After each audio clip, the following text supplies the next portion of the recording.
கோவை கீரனத்தம் பகுதியில் சுற்றித் திரிந்த 3 யானைகள் அன்னூர் பகுதிக்கு சென்ற நிலையில் அதனை வனப்பகுதிக்குள் விரட்டும் முயற்சியில் வனத்துறையினர் ஈடுபட்டுள்ளனர்.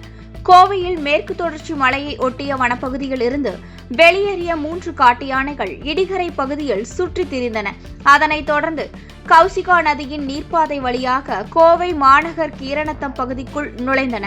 அங்கு ஐடி பார்க் அருகில் உள்ள ஒரு குட்டைக்குள் 3 யானைகளும் நீராடிவிட்டு குட்டைக்கு பின்புறம் உள்ள மரங்கள் நிறைந்த பகுதிக்குள் சென்று மறைந்தன. யானைகளை பார்ப்பதற்கு அப்பகுதி மக்கள் ஆர்வமுடன் திரண்ட நிலையில் வனத்துறையினரும் காவல்துறையினரும் பொதுமக்களை அங்கிருந்து அப்புறப்படுத்தினர். யானையை காலை முதல் வனத்துறையினர் தொடர்ந்து கண்காணித்து வந்த நிலையில் இரவு வனப்பகுதிக்குள் விரட்டும் முயற்சியை வனத்துறையினர் மேற்கொண்டனர்.